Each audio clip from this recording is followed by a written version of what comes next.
थी विया। अक्सर छा ॾिठो वेंदो आहे, बचपन में नंढा नंढा ॿार भजन कंदा आहिनि, भक्ति कंदा आहिनि, पर जीअं जीअं उन्हनि जी उम्र वॾी थींदी आहे न, पोइ भक्ति भाव सभु भुलिजी वेंदा आहिनि, सेवा सभु भुलिजी वेंदा आहिनि। चओ हरे राम। माता पिता बि जॾहिं ॿार नंढो हूंदो आहे न, त पोइ उनखे पाण सां गॾु केॾी महिल वठी ईंदा आहिनि। हलो ठीकु आहे भाई, दरबार वठी ईंदा, मंदिर वठी ईंदा, मथो टेकाए वेंदा सत्संग कथा कीर्तन में। पर उहो नंढो ॿार जेॾी महिल धीरे धीरे वॾो थींदो त बसि पोइ ज़िम्मेदारी छॾे छॾींदा आहिनि। हिकिड़ी ॻाल्हि मां तव्हां खां पुछण थो चाहियां, विशेष असांजा जेके भावर हिते वेठा आहिनि, तव्हांजो ॿार नौजवान 20 साल जो ॿार हुजे, 4 ॾींहं दुकान ते न अचे, तव्हां उनखे चवंदा आहियो न कि छो भाई छा ॻाल्हि आहे, 4 ॾींहं थिया आहिनि दुकान ते न आयो आहे?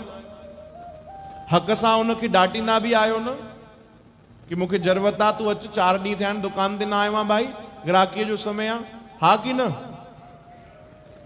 चवंदा आहियो न? 20 साल जो ॿार 4 ॾींहं दुकान ते न अचे त पंहिंजो फर्ज़ सम्झंदा आहियो ऐं उनखे डांटींदा आहियो, उनखे चिल्लाईंदा आहियो, उनखे सम्झाईंदा आहियो कि अच दुकान ते अच, 5 ॾींहं ते उनखे वठी बि वेंदा आहियो कीअं बि करे। हिकिड़ी ॻाल्हि ॿुधायो, तव्हांजो 20 साल जो ॿार 4 सालनि खां मंदिर गुरुद्वारे दरबार न वियो हुजे, उनखे चवंदा आहियो? ॾाढा घटि, ॾाढा घटि। ॿुधायो न भाई, चवंदा आहियूं पंहिंजे ॿारनि खे?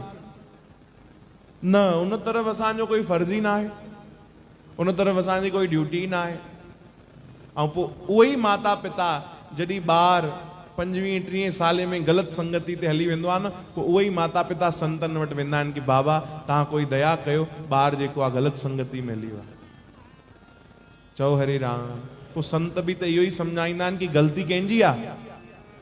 माता पिता जी। चओ राम। दुकानदारी जो फर्ज़ सम्झो था।